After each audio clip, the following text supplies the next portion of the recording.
Hey everybody, it's GoblinoX and welcome back to some more Magic Arena, and today we're going to be playing another premiere draft of Adventures in the Forgotten Realms. Without further ado, let's just get into the draft. Got a super powerful rare here, the Triumphant Adventurer, a white and a black for a 1/1 Death Touch that has First Strike during your turn. With First Strike and Death Touch, you get to just immediately snipe a blocking creature and destroy it before it can even deal any combat damage to the Adventurer. So in order for your opponent to trade into the adventure, they have to double block it, and you get to kill whichever creature you choose. And every time this attacks, you venture into the dungeon. Not even if it connects, just every time it attacks, period. So this is just a ridiculously powerful rare to where I will just pack one, pick one that, despite it being a gold card. The next best option would be the Skullport Merchant. I think it's the most powerful monocolored card in the pack. So it's the slightly more flexible pick, but I think Adventure is just insanely powerful, and we'll start with that here. And pack one, pick two. I guess I'll take another multicolored rare here. Adult Gold Dragon's a pretty ridiculous rate. 5 mana for a 4/3 flying lifelink haste that can easily swing the game in your favor. It can outrace a whole ton of creatures on your opponent's board because it's kind of an 8 life point swing every time it hits your opponent, hitting them for 4 and gaining you 4 life. So makes it really easy to win a race, and it's kind of awkward to see it in the same pack as Barwin of Clan Under. I don't know what uncommon the player to our right took over the Adult Gold Dragon, but I kind of wish they took the Adult Gold Dragon, because that would make it a really easy Barwin of Clan Under, and we just fully commit to the black-white venturing into the dungeon deck. But I think that this dragon is more than powerful enough to justify taking the red-white card over 100% committing to white-black here. I think the card is ridiculously powerful. For pack one, pick three now, we see a bunch of good stuff. There's Grim Bounty in black for a great removal spell that also gives us a treasure token to potentially splash in the gold dragon. One of the things that's really nice about red and black in this format is that there are a lot of treasure token production.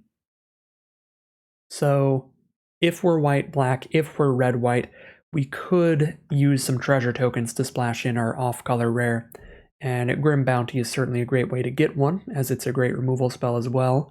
There's other great cards here as well. Red Dragon's a pretty good finisher. Veteran Dungeoneer's a great way to venture into the dungeon, but I think I want to take Grim Bounty pretty highly here. Removal spell plus a treasure token to help us splash in potentially the dragon or the adventurer. For pack one, pick four, we can now move into the improvised weaponry in red. This is a decent removal spell. 2 damage for 3 mana is a little bit inefficient, but giving us the treasure token makes up for that quite a bit, especially if we're going to be splashing around with 3 colors of cards. So I'll take the improvised weaponry here. See what we get for pick number 5. For pack 1, pick 5, I think Valor Singer is a pretty decent aggro card, as is the Tiger Tribe Hunter, but I'm a pretty big fan of Shambling Ghast, giving us a very playable 1 mana card. This can trade up into 2 mana creatures more often than not, because they're all going to have 1 or 2 toughness, where this will block, deal a damage, and give it -1/-1. And if it ever doesn't trade up, if it just trump blocks, then it replaces itself with a treasure token, which again is very helpful for moving up your mana curve quickly or splashing in some stuff. Price of Loyalty is a very good card for the red-black sacrifice archetype, allowing us to steal an opposing creature, beat our opponent up with it, and potentially, if we have a sacrifice outlet, sacrifice our opponent's creature against them. So I'll take the Price of Loyalty here, potentially pushing pretty heavily into red-black treasures / red-black sacrifice aggro.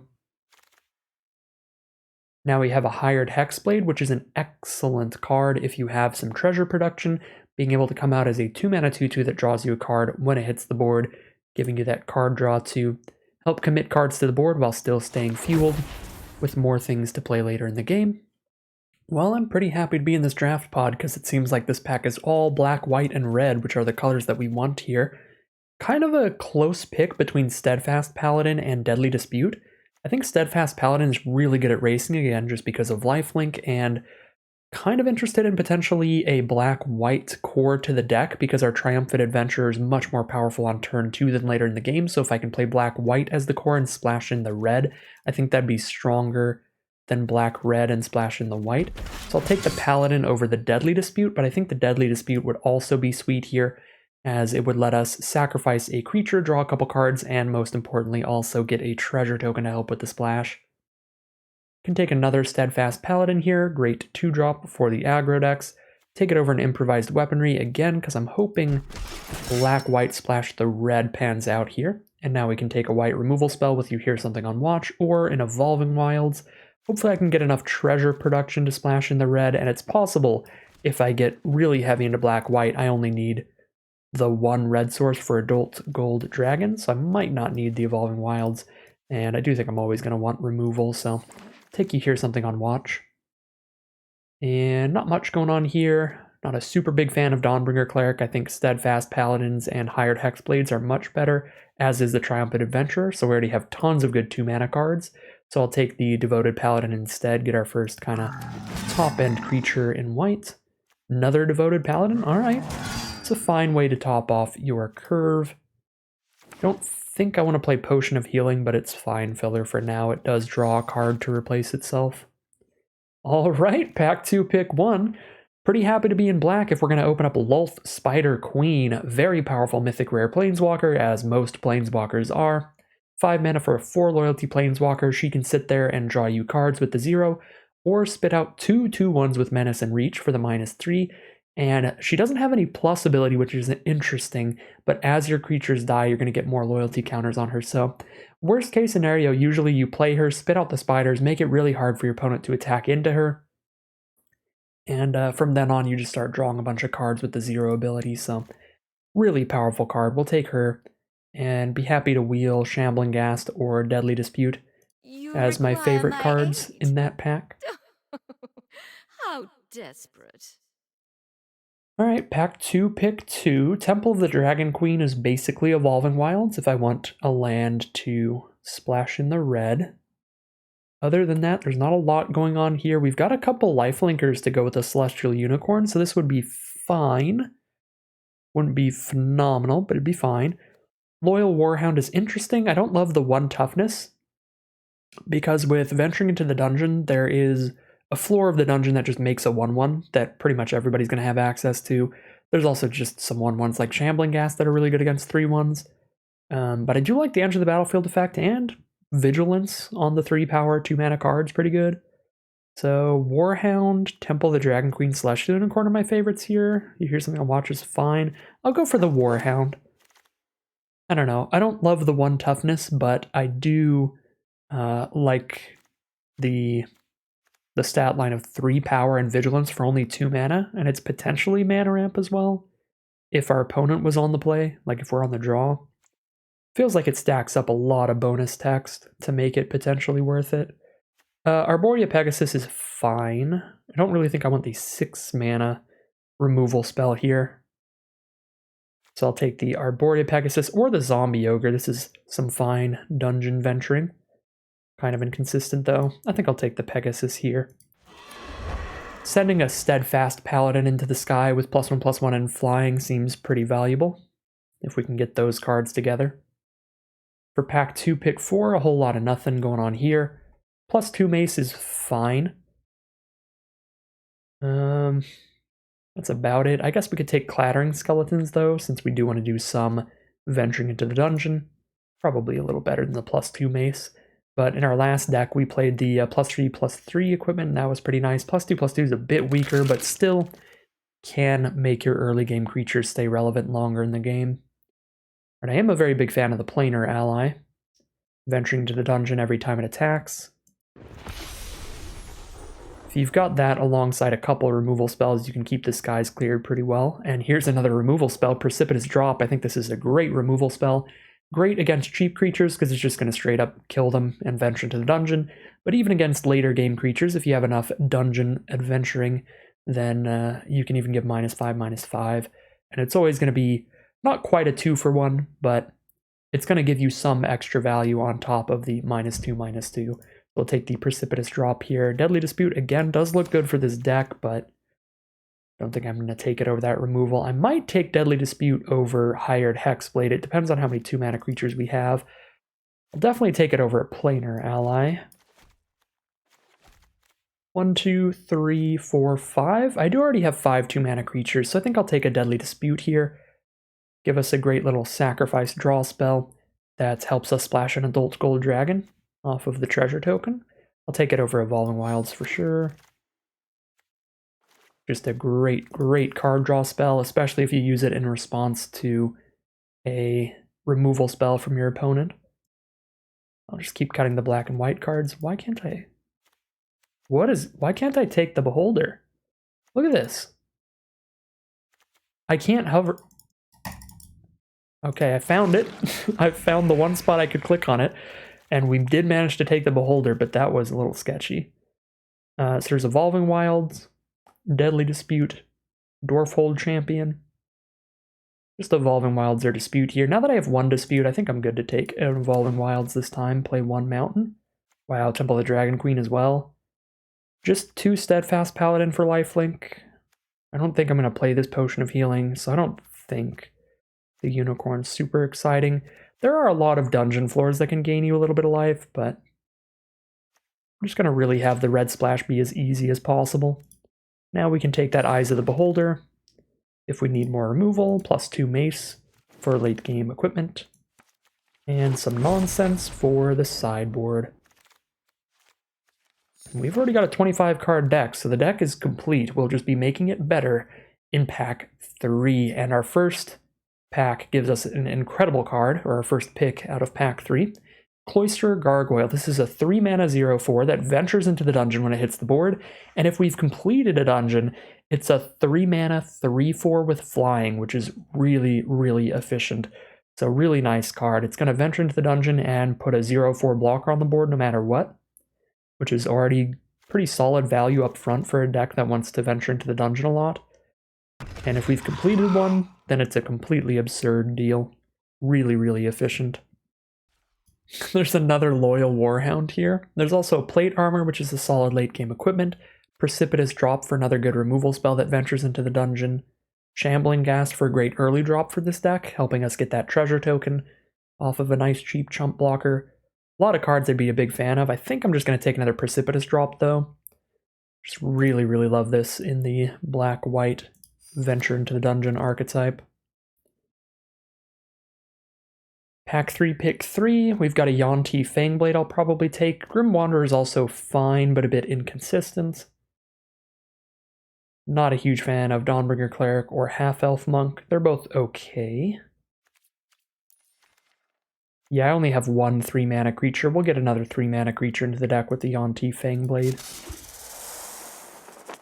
Pack 3, pick 4. How is the removal looking? We have Grim Bounty, we have double Precipitous Drop, we have Eyes of the Beholder.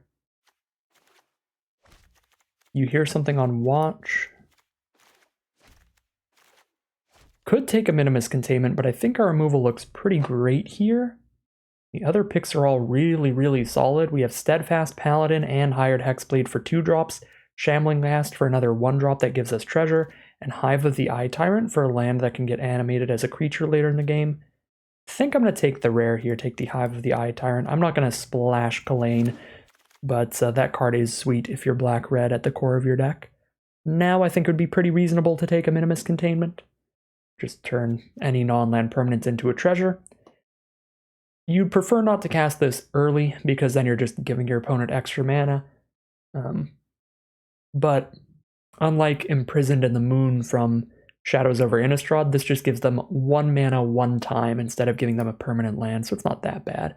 Could also take Clattering Skeletons, but I think I'd rather have the Containment here. Play that over probably the Eyes of the Beholder, the big 6 mana removal. Now I'll just take a Vampire Spawn, just a nice, efficient rate. 3 mana for a 2/3 that's a good blocker with a great Enter the Battlefield effect, draining our opponent for 2 life. Gloomstalker's okay, because it's pretty good once we've completed a dungeon, but I think Vampire Spawn's just a more consistent card. Here's a Thieves' Tools. Could play that, because theoretically I put that on Adventurer and then I'm just always venturing in, or I put it on a Planar ally and there's nothing they can do to stop me from attacking with those. Does give me a treasure when I play it as well, which helps with the red splash. Yeah, that's interesting. We might actually play Thieves' Tools. I think Thieves' Tools looks better in this deck than +2 mace for sure. So we'll definitely be cutting that. We can play a Sepulchre Ghoul now for another 2-drop. I definitely am not in the market for more equipment. Actually, this could be a Fates Reversal deck. Return a creature from your grave to hand, venture into the dungeon. With Triumphant Adventurer and Adult Gold Dragon, this could be a pretty massive late game play.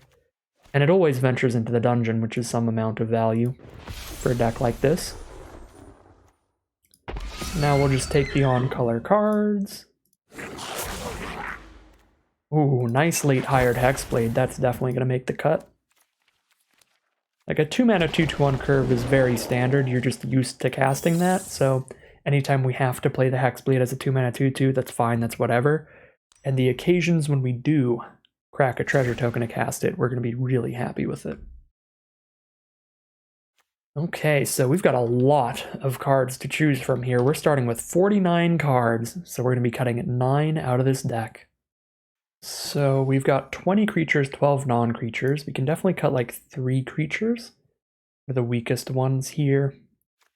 I've got a lot of late game. Probably drop the double Devoted Paladin and Baleful Beholder as our weakest late game plays. For early game, if we cut a bit of life gain, we might cut the Unicorn. If we cut a bit of treasures, we might cut Hexblade, and Grim Wander is the least consistent of our cards. So these are the cards on the chopping block from most likely to cut to least likely to cut. I think everything else is definitely staying in on the creature curve. Yeah. For non-creature cards, +2 Mace, definitely getting cut. Thieves' Tools, potentially getting cut. This has a lot more fun synergies in this deck. Like, this is really fun if we put it on a Triumphant Adventurer, Yuan-Ti Fangblade, or Planar Ally, but anytime we don't have those cards, it's kind of just inefficient and not that exciting. So we'll just be attacking back and forth anyway. Like, equipping it doesn't really do much extra. But I think it's still potentially a cut.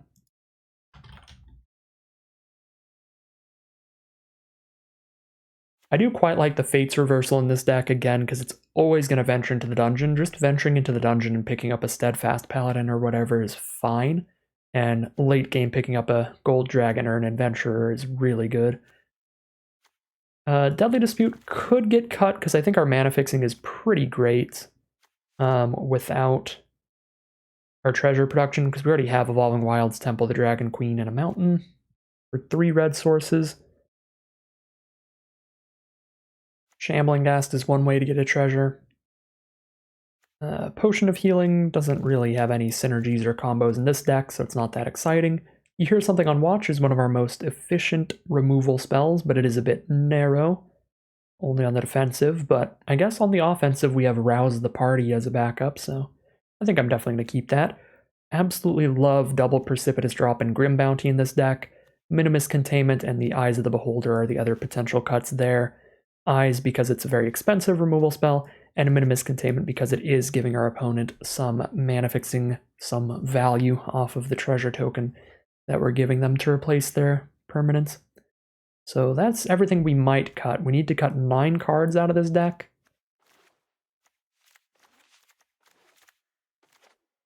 So, let's see. We cut all the most likely ones. Cut the Double Paladin, the Baleful Beholder. Cut the Mace, the Potion, the Eyes. That's still 3 more cards that need to be cut. Creature count's at 17 now. Wolf spits out a couple spiders. So that's kind of like adding to the creature count a little bit. So the minimum creature count, if I just cut these 3, is going to be 14, which is still fine with a Lulth in the deck.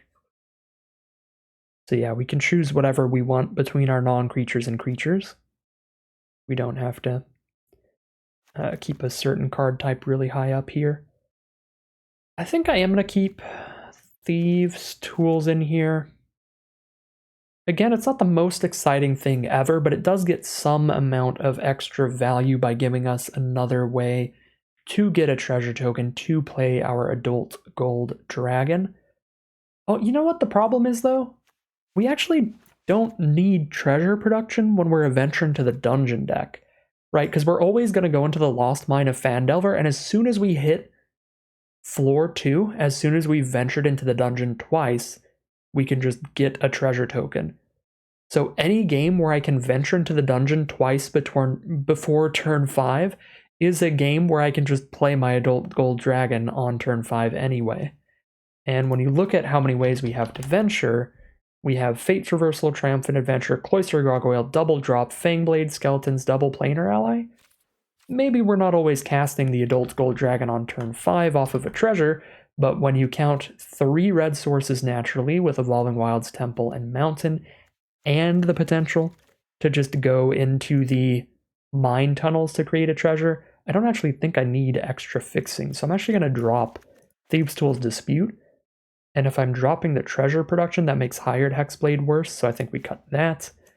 Run the Unicorn, run 1 Hexblade still, I guess, because we do need to have some amount of creatures.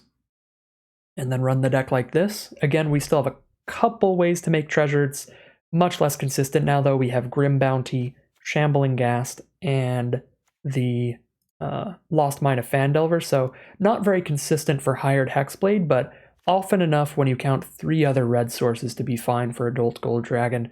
So I think that's what I'm going to do with the deck there. I think those are the changes I want to make, but I'll take another look at the sideboard and see if we had anything that looks better than Hexblade, now that I am dropping the Thieves' Tools and the Deadly Dispute. But really does not look like it. I mean, I could play an Eyes of the Beholder over that, but I'm cool with the high creature count, 16 creatures here. Yeah, this looks good to me. I think we will call it a deck there. Alright, here we have a look at the completed deck we'll be playing today. It's going to be a black-white deck splashing red. We are making use of the unique AFR mechanic, which is venturing into the dungeon. Tons of ways to do that. We're more often than not going into the Lost Mine of Fandelver, getting our Scry one, and then getting our treasure token, because we have a couple ways to use those treasures well. First and foremost, we can obviously use the treasure to ramp up into a 5-drop early, like a Planar Ally, or heaven forbid, our incredible bomb Planeswalker, Lolth Spider Queen, but we can also use the treasure token to help us with our red splash for our late game Adult Gold Dragon, our other bomb rare up there.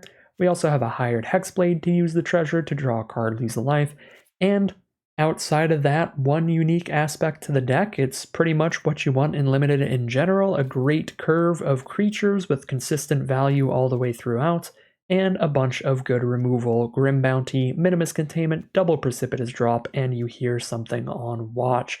We even have a Fate's Reversal to potentially return one of our really powerful creatures from our graveyard to our hand, while still venturing into the dungeon.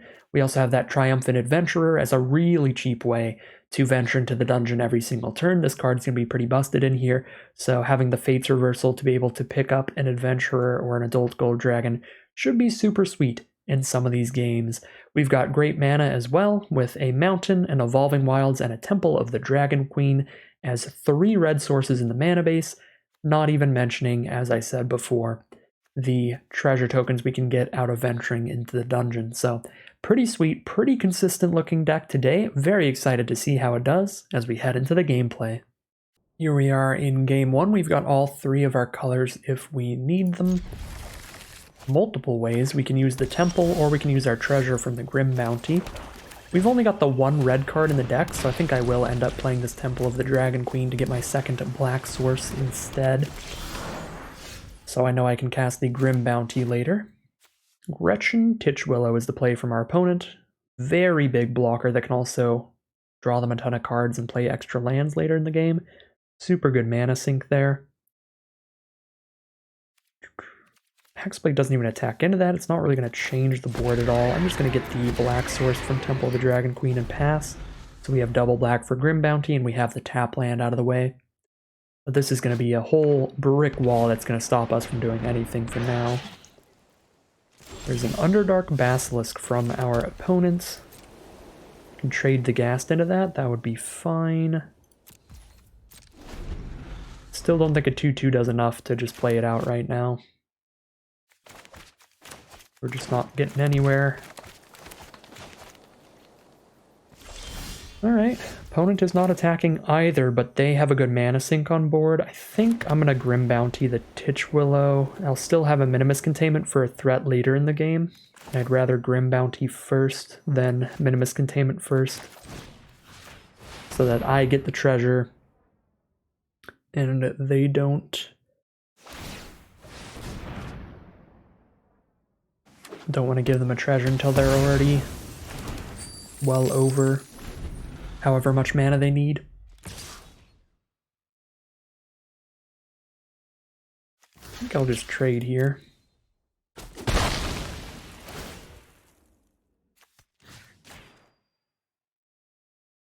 If I'm trading into a combat trick, that's also fine. Trade our 1 mana card into a combat trick. Yeah, that's super fine. Trade into the 3 mana trick they've got. It's also a removal spell for our planar allies, so now the ally is going to be safe. We can take a hit of 1 damage here. I'm just going to play the planar ally, even though I do have Precipitous Drop, which is quite solid removal to put on the Basilisk. Rather get the ally down right now. I'm expecting something massive from them now that they have 7 mana out, so I'm going to hope to get some mileage out of our Minimus Containment. Power of Persuasion. They're going to put this on top or bottom of our library. I guess I'll just replay it next turn, sure. I'm only taking 1 damage on board. I've got the time to redraw this planar ally. Could cash in this treasure, draw a card off Hexblade. I have 1 weight adventure guaranteed, and if ally gets 1 attack off, then I'll have 2. I actually think I am going to cash in this treasure token to draw a card. Because if I end up drawing the gold dragon, I do have some venturing to do to create a treasure token in the mine tunnels. Alright, Hunter's Mark to kill the flyer. I guess in like a really worst case scenario, I could Minimus Containment my own Hexblade to play the Adult Gold Dragon. Don't think that's something I would want to do. Alright, so 6-7 mana. Cannot play Lolth and Precipitous Drop, so I guess I'm just gonna play Lolth here. Make sure I have the blockers to protect her and pass the turn. Subservience will be rewarded. Alright, and our opponent scoops them up. Lolth, Spider Queen, pretty busted Planeswalker. Our opponent is not having any of that. We are going to start this draft off 1-0, moving into Game 2. Here we are in Game 2 with an unfortunately unkeepable hand. No black source for all these cards. So nothing is castable with the current hand. This is much better. I think I need to keep the lands here. Cloister Gargoyle and Scry. Probably drop the Unicorn, although I do have the Vampire Spawn to go with the Unicorn.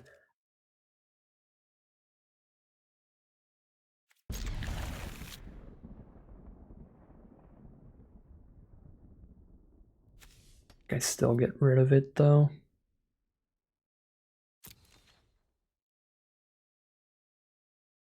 Play out a bunch of really good defensive bodies, a 0-4 and a 2-3 and all of that.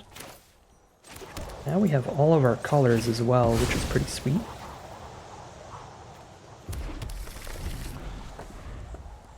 Could hit the second black source for potentially Lolth and Grim Bounty. Could have done that instead. I'm fine with that. Aww. Draw the Triumphant Adventurer. I was just trying to get my tap land out of the way. That pans out really awkwardly for me. I guess I should have just grabbed the swamp, because that would be a third reason to do that. That also, if we hit the Triumphant Adventurer there, then we could play it. Well, we've got the Adult Gold Dragon, so we'll be doing that later. Sorry, Adventurer. It's gonna be a little while until we cast you this game, I think. There's the 5th land to play the Adult Gold Dragon.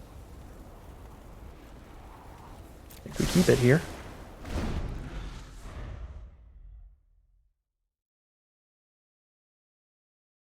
This is just a 1-1 double strike. They can phase it out, but I'm not going to be targeting it with anything. I'll just keep blocking it with a 0-4.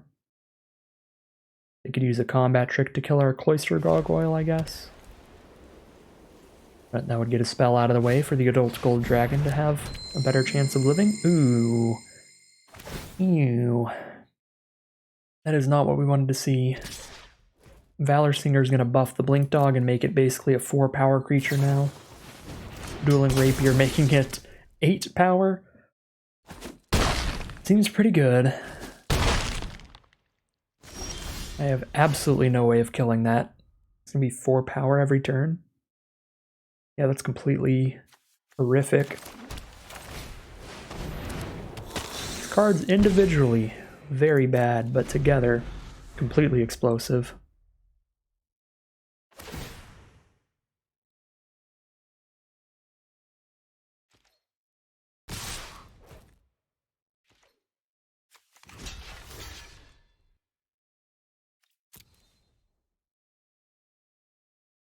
See if I just get combat tricked out of this game. They have to buff the Blink Dog up to 7 power. They do not do that, so we'll just stop 3 of the damage, go to 8. Brunor Battlehammer. Good god. Now their equipped creatures get +2/+0. The equip costs are 0. There's a Grim Bounty, but we don't have the second black.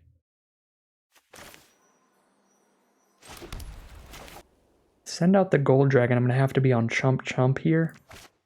Play Adventurer. I can kill the Battlehammer with the Adventurer. Pegasus doesn't help too much. I think I'm just on the Gold Dragon.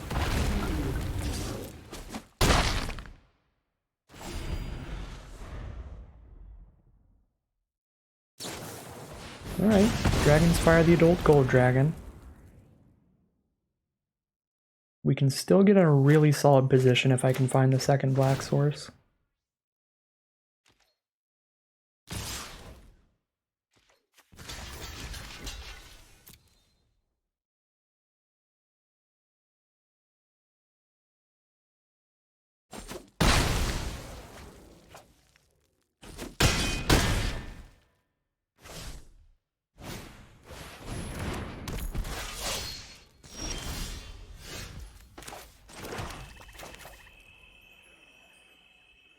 So now I can Grim Bounty and Triumphant Adventurer. And another follow-up creature now, though, which they can just Valor Singer that into being a 4-power creature, and I don't have a good block for it. Can block the 1/1 Death Touch on the 5/3, the 0/4 on the 3/3 at least, but Champion's gonna get in. Move this Rapier around for free as well. If I kill Brunor, Blink Dog is just a 3/1, but still a 3/1 double strike's not really stoppable.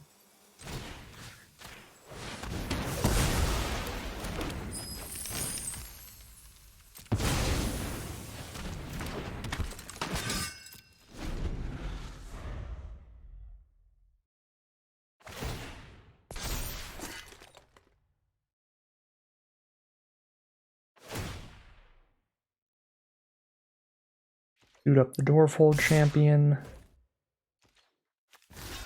Guess I gotta Death Touch that away. Yeah, this is... I don't think I could have gotten punished any harder for Evolving Wildsing the Mountain. I think I could have won this game if I had turned 2 to Triumphant Adventurer, and then we would have had the double black for Grim Bounty. Rough. Really good sequence of draws for our opponent. They had a lot of cards that needed to be drawn at the right times to work together well, and they just drew them in an incredible order to put us really far behind. And we sequenced our draws super poorly, pulling out the mountain into the Triumphant Adventure. Not what we wanted to see. Should have Evolving Wilds for the Swamp. Could have changed the outcome of that game considerably.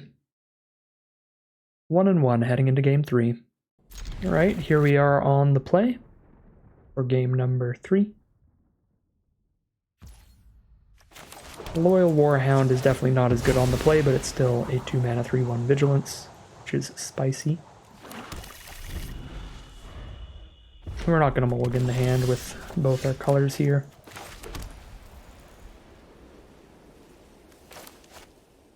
Rather drop the Vigilant card than the 2/2 lifelinker right now, I think. Hit them a little harder if they don't get a turn 2 creature out. And if they do and it trades into the 3/1, that's fine, because any sized creature is going to trade into the 3/1. And then we can just play a Grim Wanderer. So basically, as soon as they play any creature, it's going to trade into the Warhound, no matter what. get it out while they might not have a card. Ooh, Battlecry Goblin. That's a trade I am very fine with. That card has a lot of very powerful text. So we'll just get that thing off the board and make sure we don't have to deal with a bunch of goblins that can get like +3, +4, +0.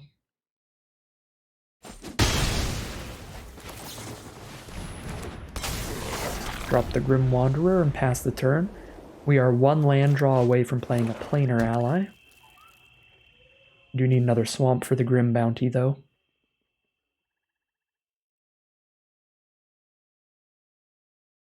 So if our 5th land that we draw is a swamp, then everything in the hand is castable, and we are golden.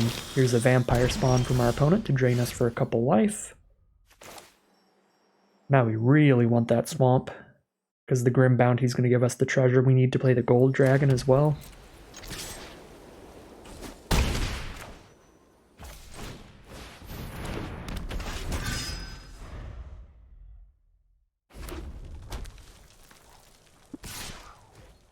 Alright. We're at 16, they are at 17, and here's a Hobgoblin Bandit Lord. Makes all their goblins get +1/+1. They can shoot something for damage equal to the number of goblins that entered the battlefield this turn. So if they make it to 6 mana, there is a 5 mana goblin in this format that's a 4/3 that spits out anywhere between 1 and 3 goblins at random. If they manage to spit out a ton of those, they could use this as like a removal spell. That's the main way to make multiple goblins, because that's the common that spits out multiple goblin tokens. Other than that, they could just have a lot of goblins like Battlecry Goblin to buff up with the +1/+1. Feeling pretty good right now. They are down to 9 and we are at 19 thanks to our Arborea Pegasus, having sent the Steadfast Paladin into the sky. However, Rakdos does what it does, and they play a Sepulchre Ghoul into Price of Loyalty to steal our Grim Wanderer, hit us with it, and then sacrifice it during the end step. This is a goblin, by the way? That's so funny. Yeah, it is a goblin. So we are down to 13, and they're going to kill our Grim Wanderer.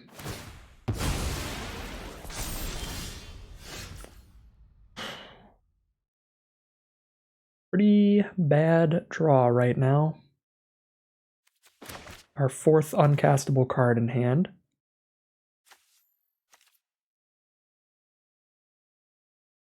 There's actually only 1 card left in our deck that we can't cast with the current lands we have on board. And that is our 2nd copy of Planar Ally. I might have to just hold off now. If I send in with Arborea Pegasus, having only a 2/2 Lifelinger to block with means I block Ghoul, take 4. Theoretically fine. They have another Price of Loyalty, I'm kind of just dead even if I don't attack. Because then they still just steal my Pegasus, hit me with it, and sack it. And they can sack it to the Ghoul to kill both my creatures. Yeah, this is pretty bad. If they're out of gas, all we gotta do is hit any land in our deck. Well, the swamp is particularly good, but even if we hit another planar ally can get there. If we hit we've already got rid of Evolving Wilds, so we have no tap lands left in our deck, because there are other Evolving Wilds is the dragon one, which can be played untapped if I reveal a dragon from my hand. So that land, or a mountain, those would both be incredible. Swamp is the 2nd best land. And then Plains would be a little bit of a bummer. That actually wouldn't be that good.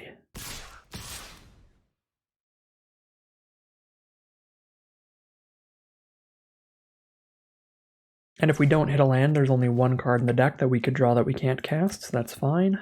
Alright, they're going to send in the 2/3. We go down to 11.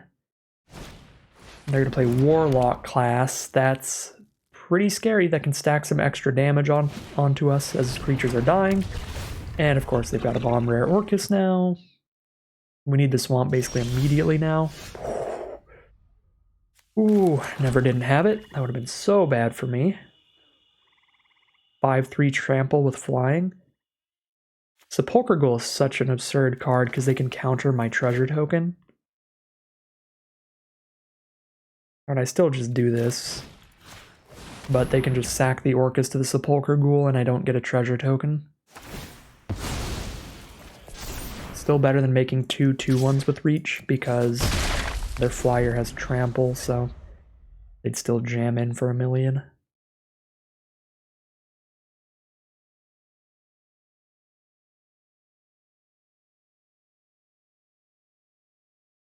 Alright, if we hit either of our 2 red sources, we straight up just win next turn. If they didn't have a Sepulchre Ghoul on board, we would have won next turn. Are we dead? 1, 2, 3, 4, 5, 6, 7, 8. No, we're not dead, but they gain 2 life from our Paladin and then kill our Paladin.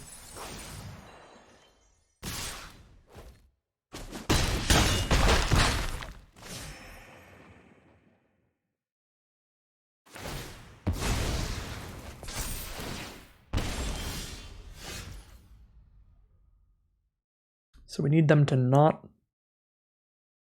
draw another Price of Loyalty, or just any removal spell kills us. Can't attack at all or I'm dead.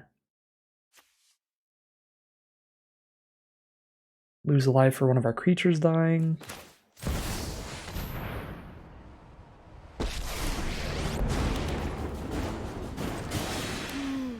I'm hungry. Do what I demand. If they play any goblins, we're dead. Of course. That just drains us for 2 life when they attack with it.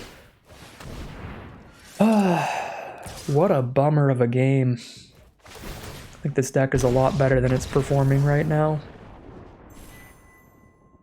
I mean, we said it earlier, but the hand we had earlier was literally... we drew all but 1 of our uncastable spells in our entire deck off of the mana that we had. There's not a lot you can do there. Still got somewhat close, but they're just not the draws we needed. We are 1 and 2 as we move into game 4. I think our other loss was winnable if I pulled out a swamp, but that game was just not.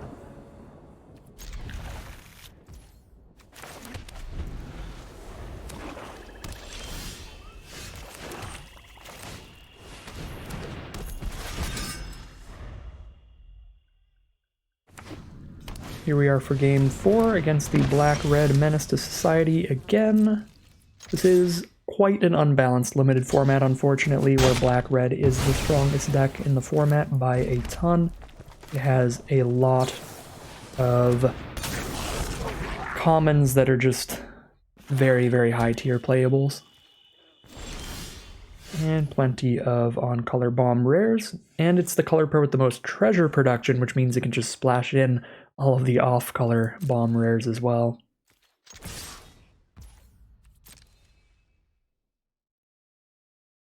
I'm going to shoot it for 3. No, they're going to exile our cards and pick 1 to cast. Precipitous drop? Great, that's not good. Yeah, it's a pretty good draw for them. If I play a 2/2, they'll just kill it, but then I guess they don't mitigate the Grim Wanderer at least, and they take another 5 next turn. Right, they just kill a Hexblade, then they're taking 5 next turn, and because that's all their mana to Precipitous drop. I guess they'll have 1 mana up. But yeah, I'll actually play the Hired Hexblade over the Steadfast Paladin, so if they do want to fully kill something with the Precipitous drop, they're only killing a 2/2 with no text instead of a 2/2 lifelinker, and this way they don't just make the Wanderer smaller. And we get to get in for 5 damage again next turn. Alright, hit for 5, play a 4 power creature, pass the turn. It's 9 damage on board. If you hear something on watch, we could rouse the party and get some extra damage in. But there's Swarming Goblins.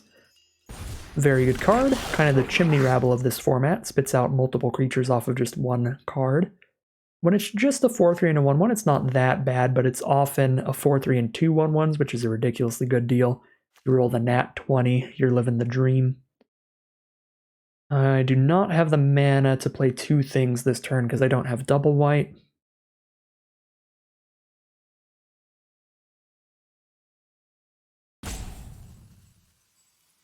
Play 1 spell here. 4-3. We have no way to win a fight against a 4-3. If I precipitous drop, they have to double block one of these things to kill them. I think I would rather play another creature. They're only killing one anyway. Just let them trade the Swarming Goblins into the Grim Wanderer.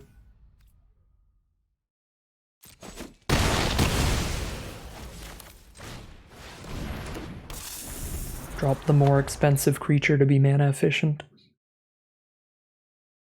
So if I hit a land next turn, I could play Steadfast Paladin and Precipitous Drop, whereas I couldn't do that with the Fang Blade.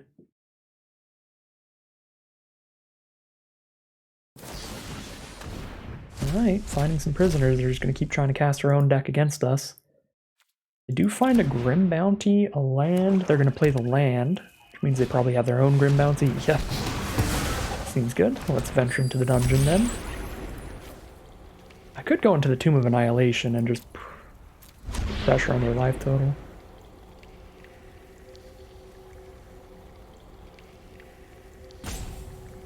That feels pretty bad though. They lose one and then they can just discard a card and sack the treasure token. I'd rather just go to the Lost Mine. 95% of the time or something like that, the Lost Mine of Phandelver is just the right place to go. Cloister Gargoyle. Venture one more time. Yonti's going to hit them in Venture. Be on floor 3 of 4. That actually does seem really good. It's going to be a flyer by the time that it loses Summoning Sickness. And I can get the treasure here to play that and the Paladin.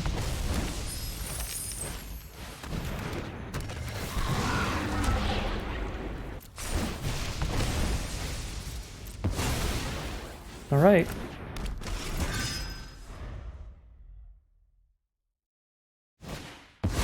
Black Dragon, very solid card. 4/4 flyer, and it's going to kill something when it hits the board. Choosing to kill the Fang Blade. Now we do complete the dungeon by playing the drop, which will kill the Black Dragon and buff the Gargoyle, and then we can you hear something on watch to kill our opponent. Because that's 5 damage on board, +1/+1 to both of our creatures, turns 5 into 7. And that will close out the game. We are going to be 2-2 as we move on now to game number 5, hopefully turning the poor start into a positive record. Here we are now on the play for game 5 with an excellent keep. Very happy with the hand. We have 2 ways to potentially venture into the dungeon, as well as 1 way to potentially get a treasure token. So a lot of value here. Opponent's going to start things off with a Ranger's Hawk. Can let them venture into the dungeon for 3 mana and tapping 2 of their creatures, the Hawk and another card. Just setting in for now. Oh, we're just going to take the trade. Alright, pretty happy with that. Obviously get the treasure token then, there's nothing to give -1/-1 to, and if I have the treasure token guaranteed, then I'm going to grab the red source here, I think, so that I can use the treasure not aggressively, but like very quickly to spam something out like a turn early, and I know that I'll have the red source anyway later. I have another way to get a treasure token if I just venture twice as well, if I'm going to need it to hit double white later in the game or anything like that. Oh, this is going to be tapped, right? Yeah, that'll be tapped at this point. Get Clattering Skeletons here turn 3. Is that how aggressive I want to get with the treasure? That feels pretty good to me. We can play the Clattering Skeletons now, and then because we have these 3 lands out, we can play either of our 3 drops next turn and get a tap land out of the way. Feels like a pretty good way to spend all our mana. These next couple turns. Oh, there's the planar ally though, so we definitely need to move towards the mines to get another treasure token.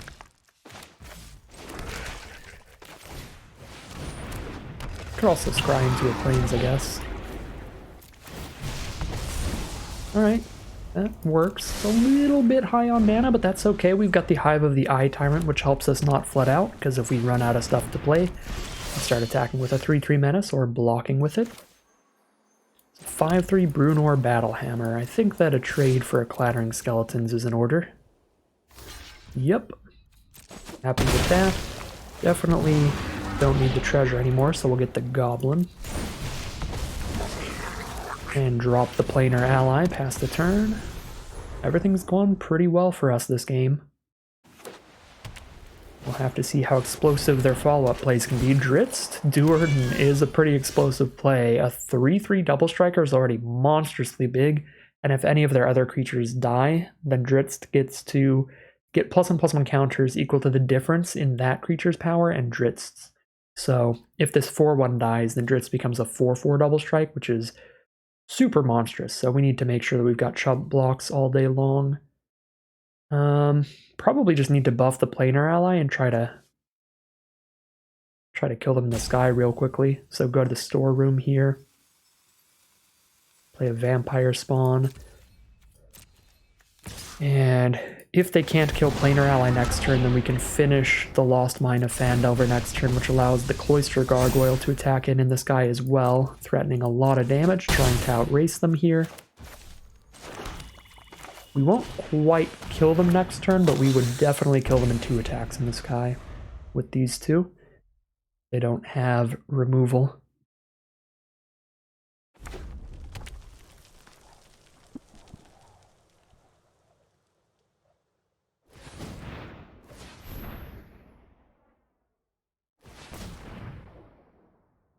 Dritz is a very powerful card, because even if we do find the removal for Dritz, they still got a 4/1 out of it. Just trying to think what we want here. The main thing we want here is for them to just not draw into removal. If we draw into our own removal, then we'll be safe, even if they do kill our stuff. We'll be safe for a little while. But if we can't draw into our own removal, then we desperately need them to not have removal as well. Okay, send in the 4/1 trample. I feel like I trade off into that. Get trampled over for 3, then I do have to chump Dritz every turn, but I already have to chump Dritz every turn. I guess I could just go to 18. Because Dritz kind of has to hold back to stop the vampire spawn in the hive. The hive is menace, though. I'm just going to take the trade. This might be wrong, because we are buffing the double striker, but we'll see. And say, I just realized they are actually dead on board if they don't play another creature, because the menace alongside the flyers is exactly 10. But you know what else is exactly 10 damage? Arborea Pegasus off the top. Feels like a good draw. Complete the dungeon to send the gargoyle into the sky and hit for 10. Alright, well, we got pretty lucky there. They had some scary bomb rares between Dritz and the werewolf pack leader, but luckily we curved out a little more efficiently, got pretty aggressive there, and they didn't draw into any removal. So we are going to be 3-2. We're at least turning the 1-2 start into an average run, but we'll keep taking it as far as we can as we move on into game number 6. Here we are for game 6 with a pretty sick opening hand. Our opponent is on the play. We're going to be grabbing a Plains off this Evolving Wilds. Most likely, we do need to hit a second black. The hand is a little awkward having the mountain in the opener. If that were a Plains or a Swamp, we'd have perfect mana right now.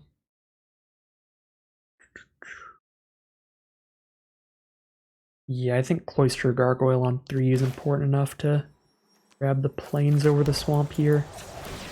Even though I have the 2 double black cards. Use that Scry from the Cloister Gargoyle. Try to find the right colors. Ooh, Shambling Ghast is a beautiful draw. If we can get that to die, then we can get a treasure token off of that, which is very helpful to us. We can at least get the Grim Bounty cast, which gives us another treasure, which can then be used on the wolf. But we naturally draw the second swamp, and now we are golden here. Play pretty much everything. I guess I can't play the Planar Ally until I play Grim Bounty, but that's fine. Another swamp? Definitely don't need another swamp.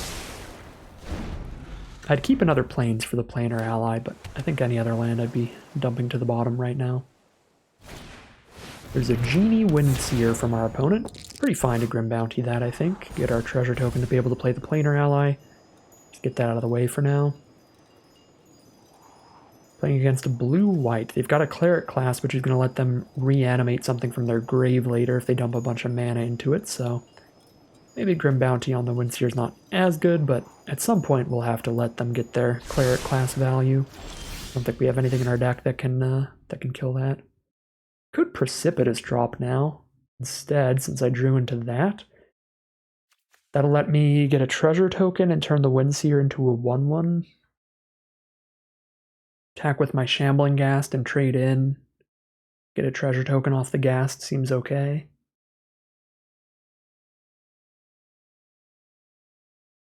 And then obviously if I ever complete a dungeon, then that'll just automatically die if they don't trade it off on board.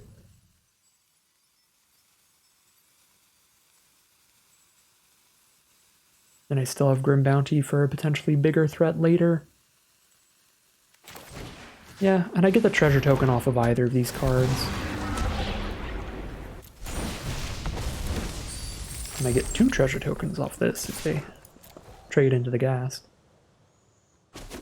They do not trade into the Ghast. They're going to keep the 1/1 flyer on board.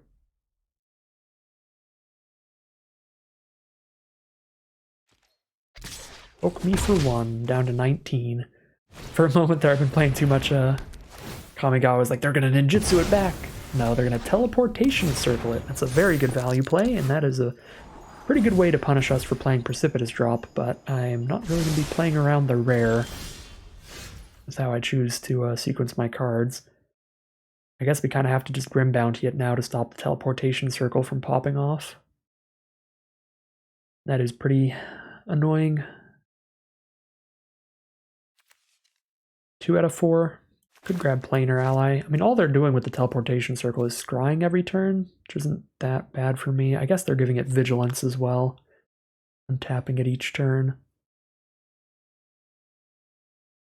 Could play Lolth and just set up the double spiders as blockers, double block the Windseer. You know what, I'm just gonna... Well, I can also play Unicorn and kill it with You Hear Something on Watch. There's so many options here.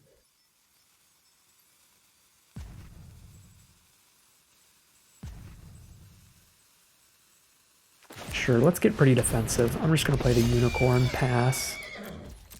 Crack the treasure to kill the Windseer with You Hear Something on Watch, and then we'll Grim Bounty whatever their next card is if they play something with a better ETB effect. Another Cleric class? Okay. Well, now they've got 2 ways to reanimate the Windseer. Gotta dump a lot of mana into them, though. They are just going to level up that Cleric class, so they will have the mana to reanimate it next turn. But that would take all of their mana.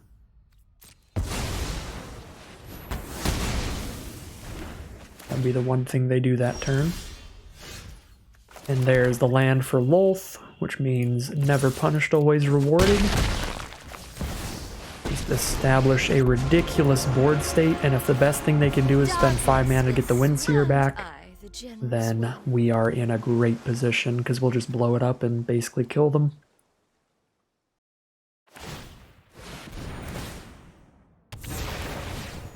Alright, they are going to reanimate the Windseer. The natural one for the Scry one. I love the little dud animation that they give it. They don't have to exile a Windseer, but they can to Scry again, and they are going to. Scry 2 this time. Both to the bottom. Whatever they're looking for, they are not finding it. Draw a card. Now I can Grim Bounty and Vampire Spawn off the treasure. Do that pre-combat so that the Unicorn hits harder.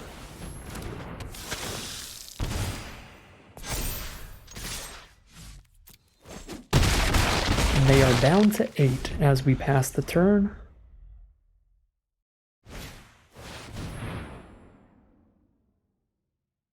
I'll bounce half my creatures. Well, there goes my tokens.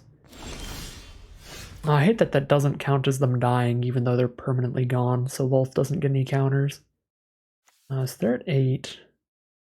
They have 6 lands, we've got 6, so Loyal Warhound's not going to do anything. Yeah, let's draw the card and decide what we want to do.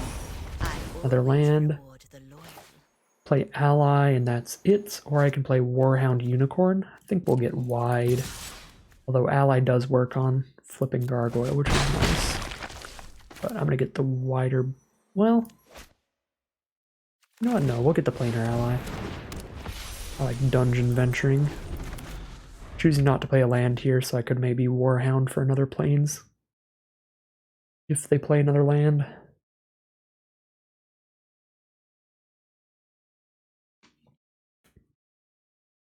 I think either of the lines between Planar Ally and Unicorn Warhound were pretty equivalently solid. Priest of Ancient Lore is the play. That's really good with the Teleportation Circle and the double Cleric class.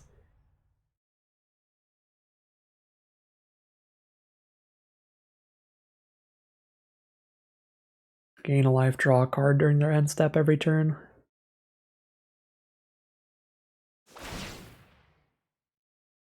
Yep, flicker the Priest of Ancient Lore.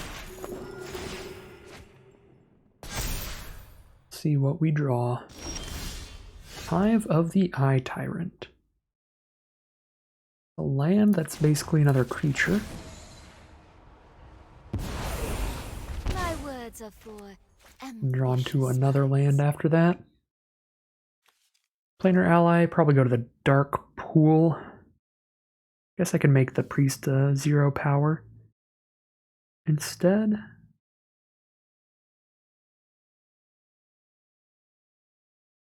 Make their blocks a little worse.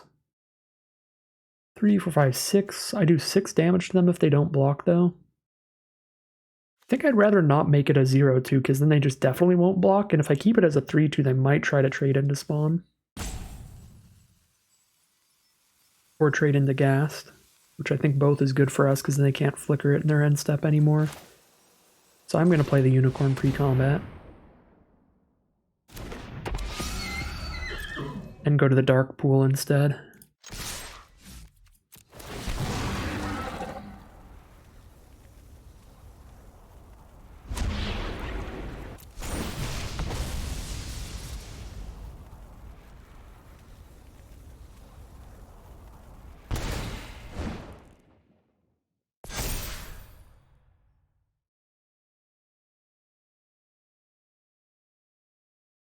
Because their other cleric class isn't even level 2 yet, so they'd have to spend 9 mana to bring the priest back from grave.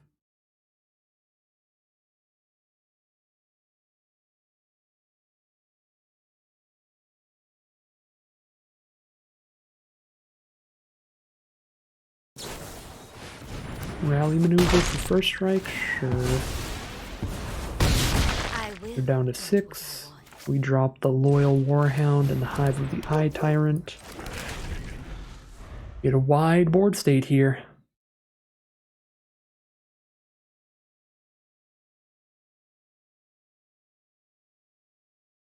Potentially completing the dungeon next turn, which means the Cloister Gargoyle can attack as well.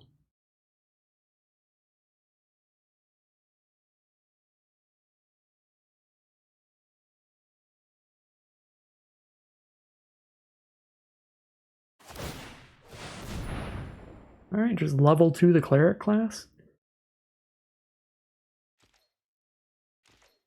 Gain a life, draw a card again in the end step. That is the play. They're just going to keep flickering this Priest of Ancient Lore around, teleporting all over the place.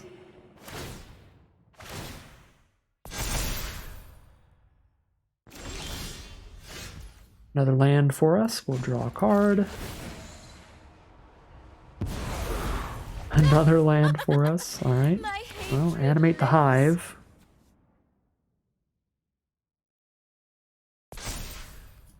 Move to combat.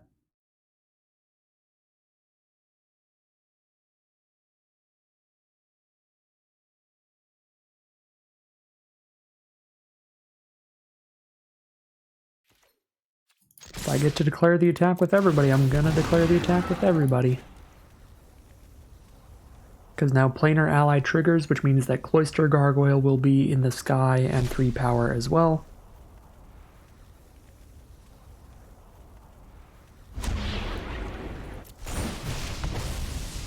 Probably shouldn't have let Auto Tapper keep a red source up. Looks like it doesn't matter.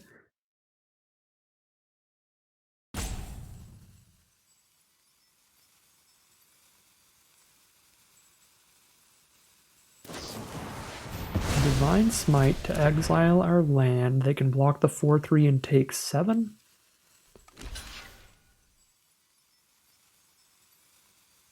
Or no, they take 10. No, yeah, they're just dead. I forgot about the Warhound over here. They can block the 4/3 and take 10. Alright. Pretty good stuff that game. From all the venturing into the dungeon, and mainly just Lolth Spider Queen being a ridiculous card again.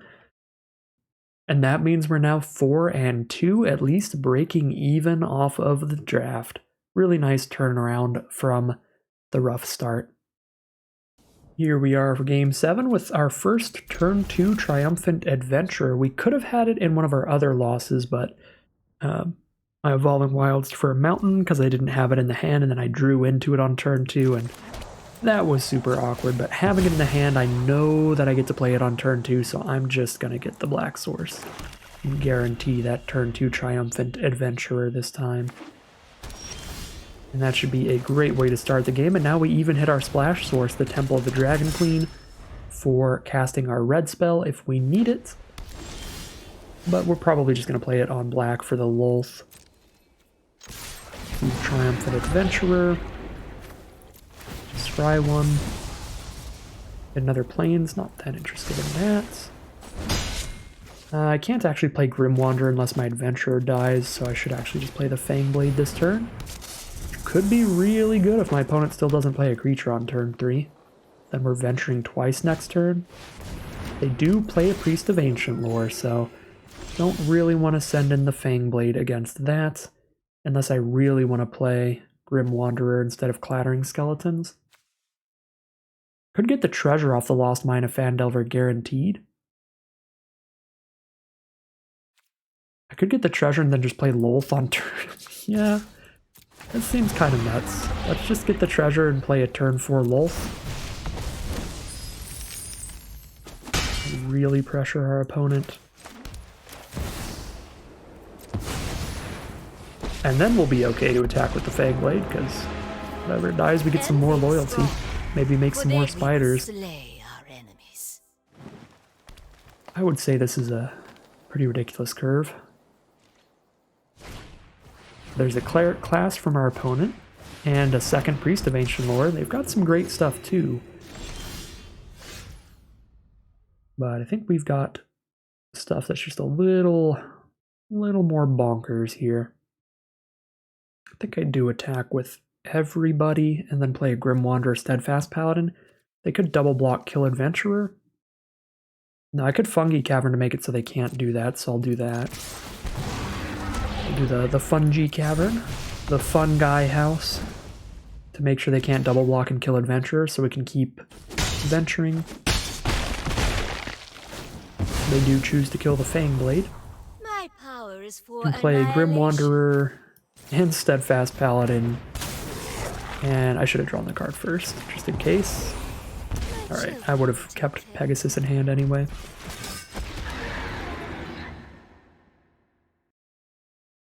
I'm going to choose black here. In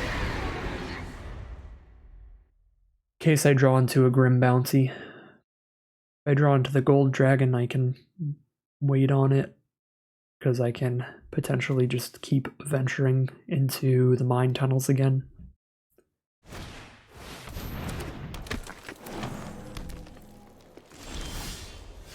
Okay.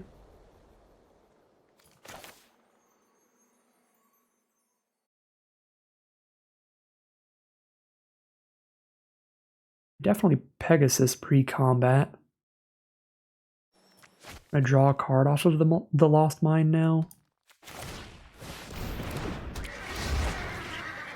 I feel like I'm doing enough damage they can't really afford to double block Adventure, because if I buff Grim Wanderer and they double block Adventure, they take 6, 7, 8, 9, 10, 11, 12, go to 4 life.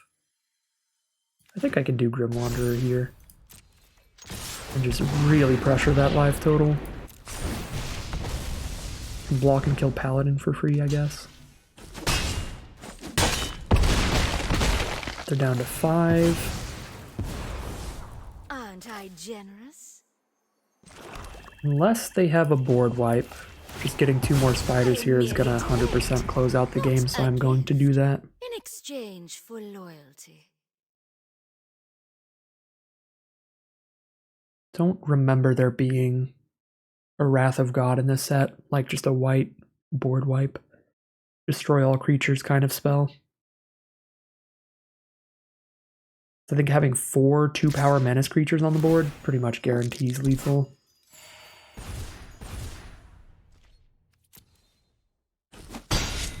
I'm not even gonna put the Pegasus at any risk of a combat trick so that I'm attacking back with as many creatures as possible.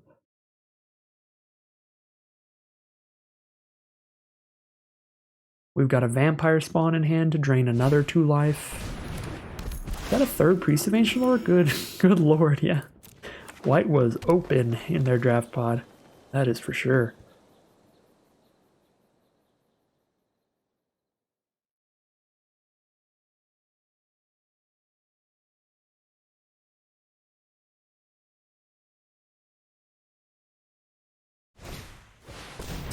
Lurking Roper. I'm not even gonna do the math, because math is for blockers. Let's go into the Tomb of Annihilation and make them lose a life.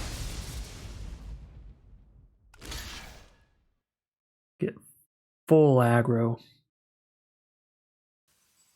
Alright, they're stopping as much damage as they possibly can, and it looks like the math was correct. And that Vampire Spawn is just gonna kill them. We are now 5-2 in the money off of this draft, moving into game number 8. Here we are for game number 8. Bit of an awkward hand, pretty slow, but good removal and a great bomb later on. Not gonna mulligan this. We don't have the red source naturally, but we can venture once, and if we can find one other way to venture, like a Triumphant Adventurer, then we can get a treasure token from the mine tunnels to cast the Gold Dragon. Drawing the turn 2 Triumphant Adventurer turns this hand from a little sketchy to just beautiful, honestly. Incredible hand here.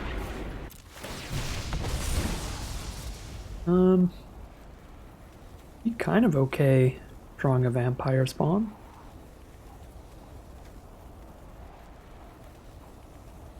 Yeah, because I mean, next turn I'm just going to attack with Adventurer, get a treasure token, play a Gold Dragon.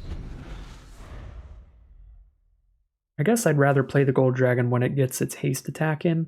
So since I can't play it till after I get the treasure, I'll wait on the Gold Dragon till the turn after. So yeah, Vampire Spawn gives me a play this turn that doesn't require my opponent to play a creature like Precipitous Drop and Minimus Containment would. So our opponent is stuck on 2 mana. They kept 2 planes hand. They had a Gelatinous Cube, which is a phenomenal rare. Gets to just be a 4 mana forfeit that exiles an opposing creature when it hits the board, and our opponent just scoops them up. Kept a 2-lander and didn't draw any more lands. Ran into a Triumphant Adventure, an incredible 2 mana play. So it's just going to put too much pressure on them, and they are out of it there. We didn't even get to show them our adult Gold Dragon, but we'll take it. We'll get our 6th victory, and we're now heading into the final boss of this draft, win or lose. Final game of Magic for the day. No matter what happens, leaving with quite a few gems and booster packs. So sweet stuff from today's deck. Here we are for the final boss, final game of Magic no matter what. We're going to keep this hand. We've got both our colors and some reasonable plays starting on turn 3. Precipitous Drop is a pretty sweet draw, making sure we can venture twice this game, no matter what. Opponent's on red with a turn 2 Hobgoblin Captain. Very much not interested in seeing an aggro start from an opponent with a slower hand like this. They are red-black, the best archetype in the format, and part of the reason why is they have 2 mana 3/1s with First Strike at common. So I can play a Vampire Spawn to trade into one of these, a Cloister Gargoyle to block one, or a Precipitous Drop to just kill one right now. I think I'm going to Precipitous Drop into Gargoyle next turn. I get to venture and make a 1/1 to block the other one. But that's only going to work if they don't have 6 power on the board to give them First Strike. But yeah, I mean, this is exactly the kind of just hyper aggro nonsense one can expect in this format. Drop the precipitous draw. Scry 1. Find a planar ally. Pretty powerful late game play. Don't know if we'll have time for it, but I have plenty of cheaper spells and I have the 5 mana to get there eventually. So if our opponent doesn't have any more follow through, we might get there.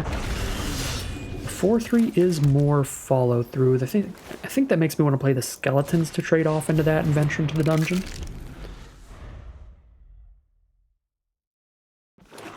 There's a 5th land from our opponent. And a precipitous drop of their own to make the skeletons too small to block anything, because the captains just got first strike. Because a 2 mana 3/1 first strike is a fair magic card at common. Oh, this format.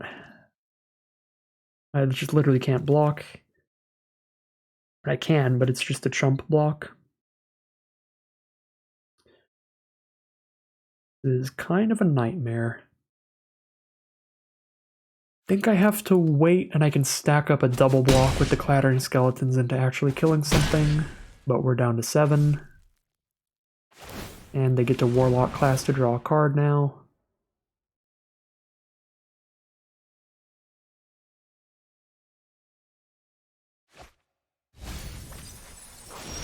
They milled a Swarming Goblin, so whatever they picked up is definitely bad news.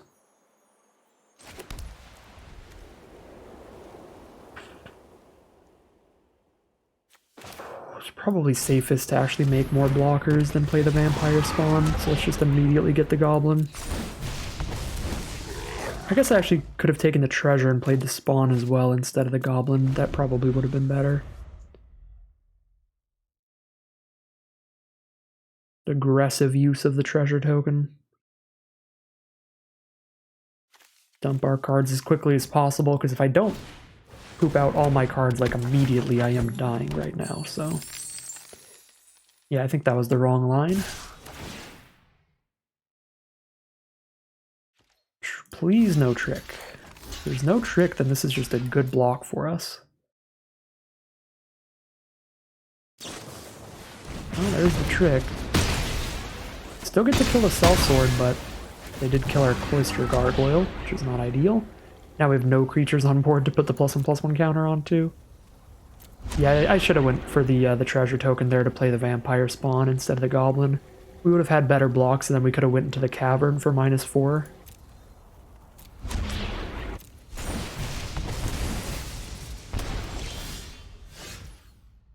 Only play 1 card here because I don't have a dragon in my hand.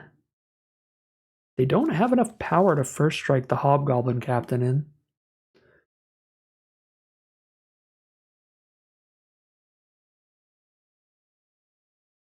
They just play a land and level up the Warlock class. They hit me with the Captain, I go to like 1 life. If I play Planar Ally and choose not to block. So I think I need to play something that I'm okay with trading off. I think that's a Vampire Spawn more than anything. I'm gonna grab the red source in case I top deck Adult Gold Dragon. That's one of my few ways to turn the game around from here. Alright, they're gonna be digging with an Unexpected Windfall. Kalain makes it so any other creatures they play, they're gonna be sacking treasures to cast them and just making them extra large double cheese fries.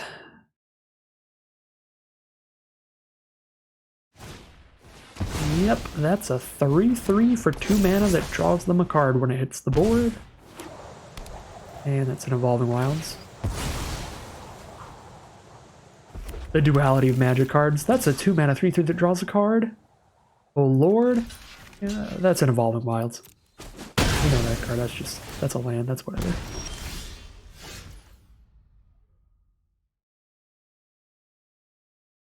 Can't really afford to play a Planar Ally, because then I'm not blocking at all, so we're on Fangblade Unicorn for now.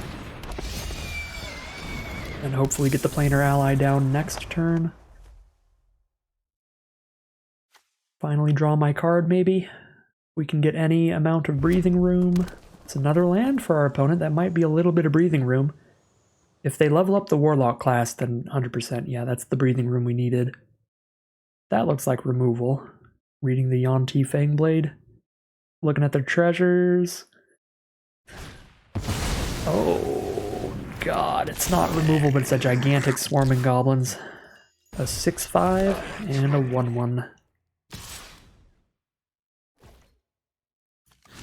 Obviously got to keep the Death Toucher for the 6/5.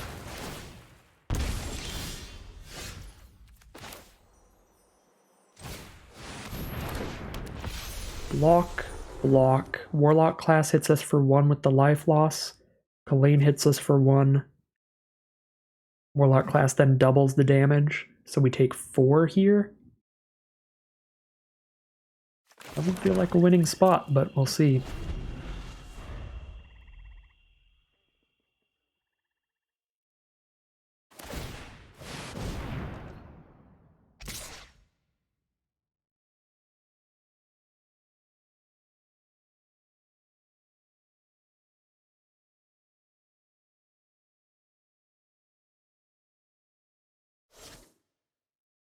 Ooh, no attacks? Say, if I get the breathing room to start drawing some cards, this could be great. Come on, non-lands, non-lands, let's go.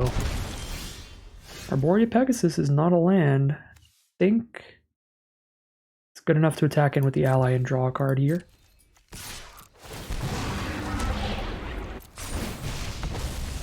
I'm already pretty dead to haste creatures. 2/2. A 2/3 flyer. Could have alternatively played the 2/2 and held up the Hive of the Eye Tyrant for a 3/3 blocker, but what is this? This makes me feel like I'm dead. Is this an Orcus off the top to kill my whole board? It's a Vampire Spawn for lethal because Warlock class just doubles up the damage, and a creature died this turn. Oh. That game was going to be massively close either way, but if I went for the treasure token early, played the spawn instead of the goblin, we would have had a better board state after that earlier combat. Maybe that would have given us just enough breathing room to not die like right there. Yeah, that was just really nasty stuff from Warlock class, but really just red-black in general. With double Hobgoblin Captain as the turn 2, turn 3 play. Super aggressive start. Swarming Goblins constantly putting another aggressive threat on the board. And a Goblin token to attack with as well.